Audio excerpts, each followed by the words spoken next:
Bismillah. Assalamualaikum warahmatullahi wabarakatuh. Alhamdulillah wassalatu wassalamu ala Rasulillah wa ala alihi wa ashabihi wa man tabi'ahum bi ihsan ila yaumil qiyamah. Amma ba'du. Kita lanjutkan pelajaran kita, pelajaran yang ke-9 dari pelajaran fikih ini, yaitu pelajaran sholat bagi orang yang sakit. Nah, dalam agama Islam ada kaidah fikih yang sangat agung, yang mana di sana mengatakan bahwasanya al-masyaqqatu tajlibut taysir. Bahwasanya sesungguhnya masyaqqah atau kesulitan itu mendatangkan kemudahan.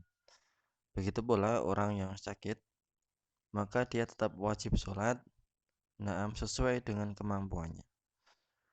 Hukum asalnya sholat itu berdiri, itu wajib bagi orang yang mampu. Tetapi kalau dia ada masyaqqah, ada kesulitan di sana, maka dia boleh untuk menggugurkan kewajibannya untuk berdiri. Wajib bagi seorang yang sakit melaksanakan sholat dengan berdiri jika dia mampu. Kalau tidak mampu, maka dia sholat dengan duduk. Kalau tidak mampu juga, maka dia dengan berbaring atau miring, wajahnya menghadap kiblat. Jika tidak mampu miring, maka dia sholat dengan terlentang. Dengan kedua kakinya mengarah kiblat. Kalau nggak bisa lagi ya sesuai dengan kondisinya. Yang kelima, jika sholatnya dia sujudnya bisa, maka dia wajib untuk sujud. Tapi kalau tidak bisa, ya tidak usah sujud. Yang keenam, jika sholat dengan duduk tidak mampu untuk melakukan sujud atau sholat terlentang, dan dia melakukan rukuk dan sujud dengan isyarat, maka dia sujud dan rukuk dengan isyarat. Sujudnya, isyaratnya lebih rendah daripada rukuknya. Fattaqullaha mastata'tum. Bertakwalah kepada Allah Subhanahu wa taala dengan kesanggupan kalian yang paling maksimal. Bukan yang paling minimal, tapi usaha dulu semaksimal mungkin. Kalau nggak bisa ya sudah sebisanya. Bukan dikira-kira, wah kayaknya aku gak iso. Itu bukan seperti itu. Rasulullah SAW mengatakan bahwasanya sholli qa'iman fa illam tastati fa qa'idan fa illam tastati fa ala jabin. Salatlah kalian itu dengan qaim, berdiri. Fa illam tastati, jika enggak mampu, maka fa qa'id, maka dengan duduk.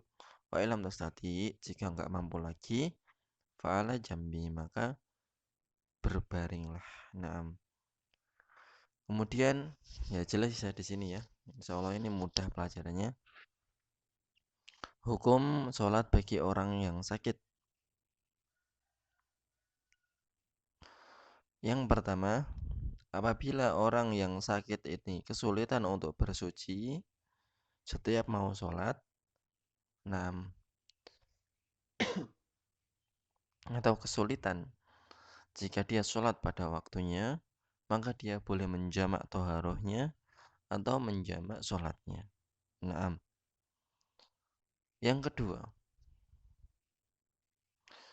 tidak gugur bagi orang yang sakit kewajiban sholatnya, selagi dia masih punya akal, selagi dia masih sadar dan dia tidak sedang kondisi dibius atau koma, atau yang lainnya. Kalau dia masih sadar dan masih berakal, enggak gila, berarti dia masih mendapatkan kewajiban untuk sholat. Yang ketiga,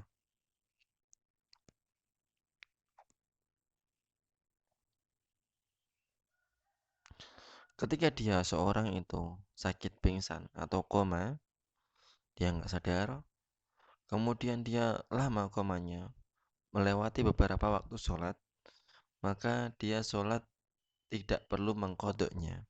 Sholatlah sesuai dengan kapan dia bangun. Tidak perlu mengkodok sholat atau mengganti sholatnya selama dia pingsan. Tapi kalau pingsannya hanya sebentar, maksudnya ya mungkin kelewat cuman sholat asar, berarti ini dia eh, mengganti sholat yang terlewat. Nah, kemudian pengarahan yang terakhir, bagi orang yang sakit, hendaknya jangan memutus hubungannya dengan Allah Subhanahu wa Ta'ala.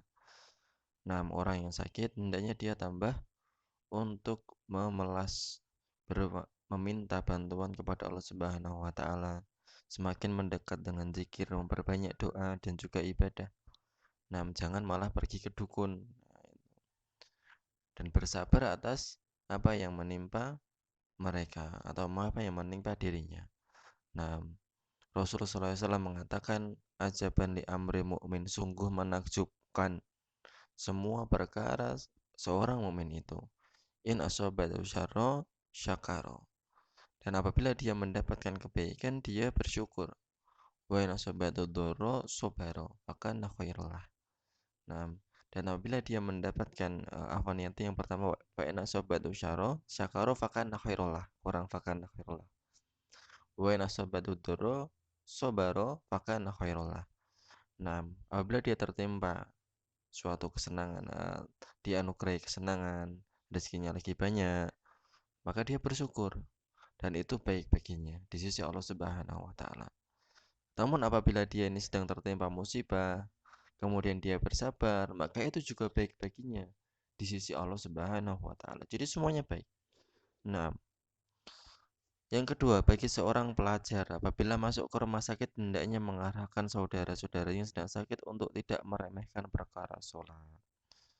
Nah, ya memberi contoh kepada santri sakit nggak sholat ya harus sholat, memberi contoh kepada yang selain santri untuk mengingatkan bahwasanya sholat itu tetap wajib meskipun dia sedang sakit. Yang ketiga, bagi orang yang sakit ketika menunaikan salat jangan memberatkan dirinya dari apa-apa yang membahayakannya ya. Maksudnya di sini adalah misal sakitnya patah tulang tangan kanan, dia tetap aja sujudnya ya sujud biasa, pakai tangan kanan dipaksa untuk sujud, akhirnya patah lagi. Nah, ini tidak boleh. Nah, yang keempat, orang yang sakit yang hendaknya melakukan operasi dan memerlukan perbiusan, maka boleh baginya untuk menjamak ya, sebelum dioperasi, sebelum di bius atau sesudahnya, jamak takhir atau jamak takdim. Nah, sesuai dengan keadaannya. Jadi jamaknya itu ya duhur dengan asar, maghrib dengan isya, subuh nggak bisa dijamak. Jangan kebalik antara kamu mau menjamak asar dengan maghrib, nggak bisa. Jadi jamak itu adalah menggabungkan tanpa mengurangi jumlah rokaatnya.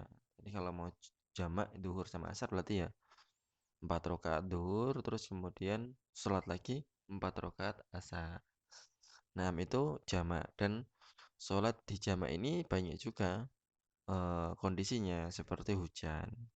Hujan boleh dijamak atau nah, sakit tadi atau yang lainnya. Maka ini boleh dijamak. Tapi sakit orang yang sakit, nah tidak boleh dia baginya mengkosor karena kosor itu adalah khusus bagi seorang yang bersafar. Insya Allah kita akan datang pembahasan sholat orang yang bepergian. Qul qouli hadza, assalamualaikum warahmatullahi wabarakatuh.